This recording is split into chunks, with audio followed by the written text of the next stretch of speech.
آئینی پیکج کے حوالے سے حکومت کی ایکٹیویٹی سرگرمیاں ابھی جاری ہیں اور سیاسی ملاقاتیں جوڑ توڑ اس کا سلسلہ بھی جاری ہے۔ ایک طرف حکومت کوشش کر رہی ہے کہ اپنے اتحادیوں کو اور جے یو آئی سے مولانا فضل الرحمان کو کسی طریقے سے راضی کر لیا جائے، اسی طریقے سے پاکستان تحریک انصاف کی جو ٹیمیں ہیں وہ مولانا فضل الرحمان کو انگیج کر کے ان کو اپنی طرف رکھنے کی کوشش کر رہی ہیں۔ مولانا فضل الرحمان کے پاس قومی اسمبلی میں ہے تو 8 ووٹ، لیکن ان کے 8 ووٹ جو ہیں اس وقت بہت اہمیت اختیار کر گئے ہیں کیونکہ حکومت کے پاس عددی برتری ہے نہیں ہے، 2/3 اکثریت نہیں ہے، 211 کے قریب ان کے پاس نمبر ہے۔ مولانا صاحب اگر ان کے پلڑے میں آ جائیں تو 219 ہو جاتا ہے اور پھر 5 تحریک انصاف کے کہا جاتا ہے ووٹ حکومت توڑے گی جس سے مطلوبہ تعداد حاصل کی جا سکتی ہے۔ لیکن بعض سکھوں کے اوپر ایسا تنازع سامنے آیا ہے کہ جے یو آئی ہو یا کوئی اور جماعت ہو، انہیں ووٹ کرتے وقت اپنی پوزیشن عوام کے سامنے کلیئر کرنی پڑے گی، خاص طور پر سپریم کورٹ کے اوپر ایک آئینی عدالت کا جو تصور ہے اور اس آئینی عدالت کو دینے کا جو طریقہ کار بیان کیا گیا ہے، اس کے بعد لگتا یہ ہے کہ بار کونسلز بھی اس کے اوپر احتجاج کر رہی ہیں، کئی قانونی اور آئینی ماہرین بھی اس کے اوپر سوال اٹھا رہے ہیں۔ تو جے یو آئی اتنا ان پاپولر ڈیسیژن شاید آسانی سے لے نہ سکے، اس کو قائل کرنے کے لیے یا اس کو رام کرنے کے لیے اس پیکج کے اندر کچھ ایسی امینڈمنٹس، کچھ ایسی ترامیم کرنی پڑیں گی کہ جو قابل قبول ہوں، اور بہت بہتر طریقہ یہ ہوتا ہے کہ آپ اکراس دی پارٹی لائن ایک ایسا رائے عامہ ہموار کرنے کی کوشش کریں کہ سب کے لیے قابل قبول ہو۔ آئینی ترمیم کسی ایک فرد واحد کے لیے، مخصوص کسی انڈیویجول کے لیے یا مخصوص کسی پارٹی کے لیے کبھی کی نہیں جاتی، یہ پسندیدہ عمل نہیں ہوتا۔ تو سب جماعتیں جو قابل قبول حل اختیار کریں وہ اگر ترمیم کر لی جائے تو ایک نیشنل کنسنسس ایوالو ہو جاتا ہے۔ ابھی اس کے حوالے سے لاء منسٹر نے آج بیان دیا ہے آئینی ترامیم کے حوالے سے، پہلے میں وہ آپ کو دکھاتا ہوں پھر پروگرام آگے بڑھاتے ہیں، دکھائیے گا۔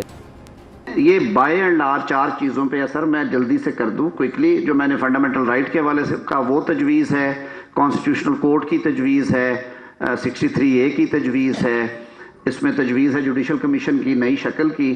اس میں سر ایک اور چیز ہے، آرٹیکل 200 میں چینج کی گئی ہے، پرانا آبسلیٹ ہوا پڑا تھا کہ پریزیڈنٹ جو ہے وہ چیف جسٹس کنسرن کے کہنے پہ اور جج صاحب کی کنسنٹ کے ساتھ انہیں ایک ہائی کورٹ سے دوسرے میں کر سکتے ہیں۔ سویلین ٹرائلز والی بات میں نے شروع میں عرض کر دی تھی کہ اس پہ پولیٹیکل کنسنسس نہیں تھا ابھی، تو وہ اس پیکج کا حصہ نہیں ہے۔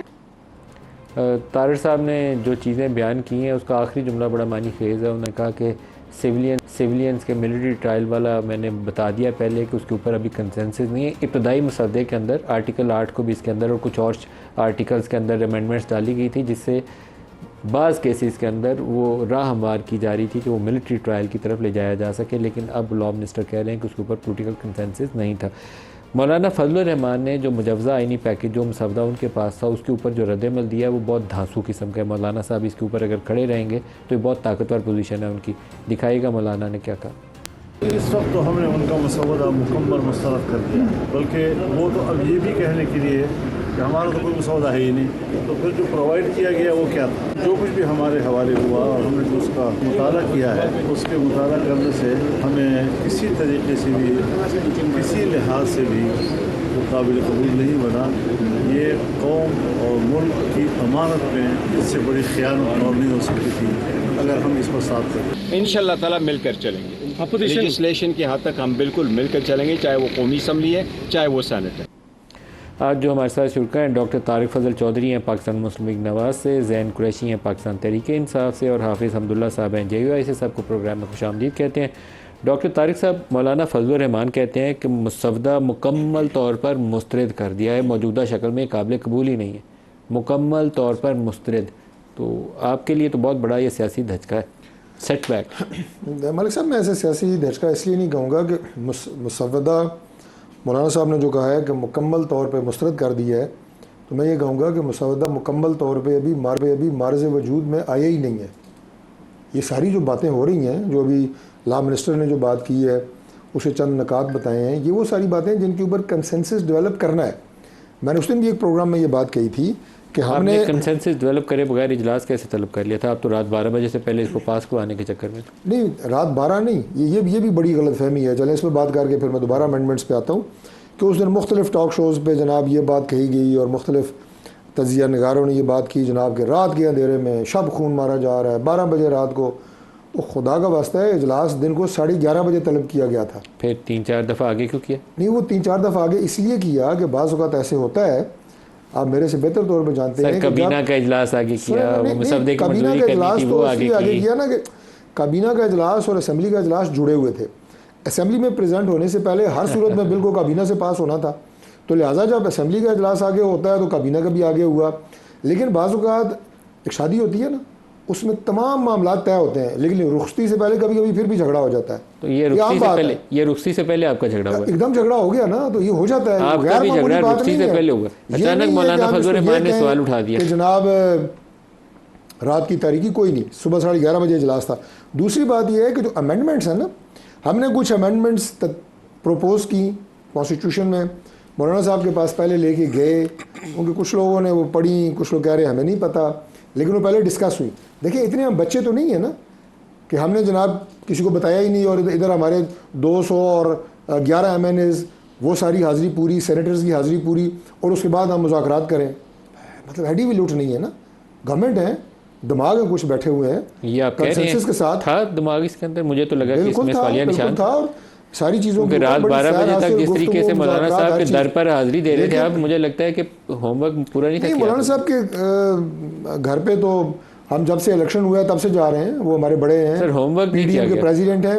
نہیں, آخری لمحات کے اوپر اس میں کچھ چیزیں ایسی ہوئی ہیں کہ جس کے اوپر دوبارہ یہ بات آپ یہ کہیں کہ سامنے آئی ہے کہ ری تھنک ہونا چاہیے. مولانا صاحب نے فرمایا کہ مجھے مزید ٹائم چاہیے. مولانا صاحب کو انگیج کرنے کی ذمہ داری کس کی تھی؟ آگ لگی ہوئی تو نہیں تھی. آخری رات 12 بجے سے پہلے مولانا فضل الرحمان کو انگیج کرنے کی ذمہ داری آپ کی جماعت میں سے کس کی تھی؟ نہیں, ہماری جماعت میں اعظم نذیر تارڑ صاحب ہیں, اٹارنی جنرل تھے, وزیر داخلہ تھے, وزیر اعظم خود بھی تشریف لے کے گئے ہیں. وزیر اعظم تو تشریف لے کے گئے جب زرداری صاحب کی ملاقات کے بعد. اس کا مطلب ہے کہ دو بڑی جو شخصیات آپ کی طرف سے تھیں, ایک اعظم نذیر تارڑ تھے اور دوسرے محسن نقوی تھے, جن کو یہ ذمہ داری سونپی گئی. تو مولانا بھی تھے, اٹارنی جنرل بھی تھے, تو یہ مولانا کو قائل نہیں کر سکے. نہیں, قائل کرنے کی بات یہ ہے کہ میں دوبارہ تھوڑا سا دوسرے طریقے سے ایکسپلین کر دیتا ہوں کہ ہم نے آئین کے اندر کچھ امینڈمنٹس تجویز کی. مولانا صاحب نے ان امینڈمنٹس کے اندر مزید امینڈمنٹس کرنے کا کہا, جس کے لیے ہم تیار ہو گئے, اور پھر مزید امینڈمنٹس کرنے کے لیے یہ بیچ میں ایک ٹائم آ گیا, دے دیا گیا, لے لیا گیا. اور اچھا, آپ یہ بتائیں, ابھی تو رولے میں پڑ گئی ہیں آپ کی ترمیم, پرائم منسٹر صاحب نے امریکہ چلے جانا ہے, مولانا صاحب راضی نہیں ہیں, تو اب نیکسٹ ٹائم لائن آپ کے ذہن میں کیا؟ رات 12 بجے تو گزر گئی نا, اب نیکسٹ ٹائم لائن دیکھیں. یہ جیسے آپ رولا کہہ رہے ہیں نا, یہ ہیں مذاکرات, یہ جاری ہیں ابھی. ان مذاکرات کو آپ رولا کہہ رہے ہیں, لیکن چلیں وہ عام طور پر یہ رات 12 بجے سے پہلے یہ پروسیس گزرنا چاہیے تھا. لیکن اب نیکسٹ ٹائم لائن انشاءاللہ تعالیٰ اکتوبر کے پہلے ہفتے میں, اکتوبر کے پہلے دوبارہ انشاءاللہ تعالیٰ یہ ترمیم جو ہیں دوبارہ پریزنٹ کی جائیں گی. اسی تم تراک کے ساتھ رات 12 بجے نہیں, اس دفعہ بھی دن 11:30 بجے پریزنٹ ہونی تھی, اور آئندہ بھی فرسٹ ویک آف اکتوبر انشاءاللہ دوبارہ دن 11:30 بجے پریزنٹ ہوگی. یہ چلائیے جی, خبر چلائیے ان کی. اچھا, سپریم کورٹ اسٹرائک ڈاؤن کرے گی یا نہیں کرے گی, یہ تو ابھی قبل از وقت ہے. لیکن ایک چیز ڈاکٹر طارق فضل صاحب آپ کے ذہن میں رہنی چاہیے, ماضی کے اندر سپریم کورٹ ایسی چیزوں کو ٹیک اپ کرتا رہا, اور وہ سبجیکٹ ٹو جوڈیشل ریویو رکھتا رہا جو عدلیہ کی آزادی کے منافی ہوں, یا جو آئین کا جو مین سٹرکچر وہ کہتے تھے بیسک سٹرکچر, اس سے متصادم چیزیں ہوں, تو سبجیکٹ ٹو جوڈیشل ریویو. اس کے اوپر ماضی کی ججمنٹس موجود ہیں, اور ان ججمنٹس کی روشنی میں وہ دوبارہ اس کو ٹیک اپ بھی کر لیں گے. نتیجہ کیا ہوگا مجھے معلوم نہیں ہے, میں فورکاسٹ نہیں کر سکتا, لیکن یہ ٹیک اپ ہو جائے گی سپریم کورٹ میں. ملک صاحب دیکھیں, آپ نے اس کے اندر ایک ڈالی ہوئی ہے شک کہ یہ کوئی عدالت اس کو ٹیک اپ نہیں کرے گی, لیکن یہ آلریڈی سپریم کورٹ اس روایت کو اسٹیبلش کر چکی ہے.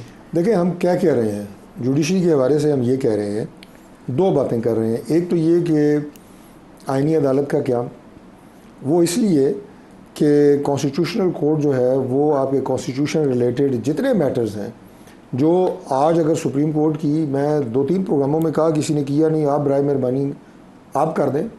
آج میں آپ کو ریکویسٹ کر رہا ہوں, اگلے پروگرام میں آپ وہ ریسرچ کر کے اپنے ٹیم کو کہیں لے آئیں.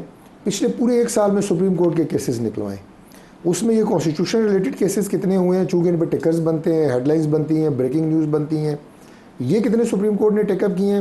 اور آرڈنری کیسز جس میں 302 ہے, مرڈر کیسز ہیں, ڈکیتیاں ہیں, وہ اپیلیں پینڈنگ ہیں 8-8 سال سے. ابھی طارق صاحب نے بتایا کہ میرا ایک کیس ایسا ہے, ابھی انہوں نے حال ہی میں بتایا کہ وہ بندہ سزائے عمر قید کی سزا جو 8-9 سال کی ہوتی ہے وہ کاٹ کے آ گیا ہے, اپیل پینڈنگ ہے پچھلے 8 سال سے, سپریم کورٹ میں فیصلہ نہیں ہوا. اب اگر اپیل کے نتیجے میں بری ہو جاتا ہے تو جو 8-9 سال اس نے سزا کاٹی وہ کدھر جائے گی. یہ صرف میں آپ کو ایک نقطہ بتا رہا ہوں, ایک یہ ریزن ہے کہ یہ بیک لاگ نکلے. دوسری ریزن یہ ہے کہ جو جوڈیشل کمیشن ہے اس کی آپ تشکیل دیکھیں, اور خاص طور پہ ججز کی اپوائنٹمنٹ.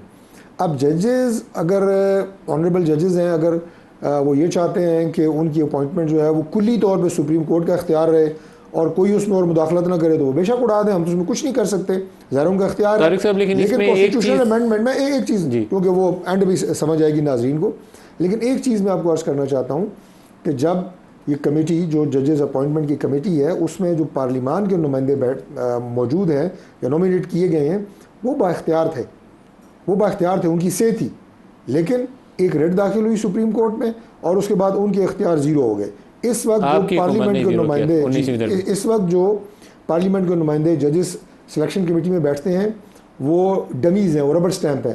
ہم چاہتے ہیں کہ اس میں پارلیمان کا اختیار ہو, جائز اختیار ہو, ناجائز اختیار نہ ہو. طارق صاحب اس میں جو جوڈیشل کمیشن یا کمیٹی والا پارلیمنٹری کمیٹی کو مضبوط بنانے والا کانسیپٹ ہے نا, as a matter of principle شاید اس کے اوپر پی ٹی آئی بھی اس کی مخالفت نہیں کرے گی. اس کے اندر میرے ساتھ علی ظفر صاحب نے بھرپور تائید کی اس کی. دیکھیں اس میں پرابلم کیا ہے, میں تو کہہ رہا ہوں کہ مجھے نہیں پتا تھا کہ انہوں نے تائید کی, میں تو ایزیوم کر رہا ہوں کہ وہ بھی مخالفت نہیں کریں گے, لیکن اس کے اندر جو پرابلم کہاں رائز ہوتی ہے جس کی وجہ سے پی ٹی آئی اور باقی مولانا فضل الرحمان بھی ایشو کر رہے ہیں. آپ کا جو وفاقی آئینی عدالت کا تصور ہے اس میں آپ نے جج کی عمر کر دی ہے 68 ایئرس. دوسرا آپ نے اس کے اندر کر دیا پرائم منسٹر کی ایڈوائس کے اوپر پریزیڈنٹ پہلے چیف جسٹس کو اپوائنٹ کریں گے.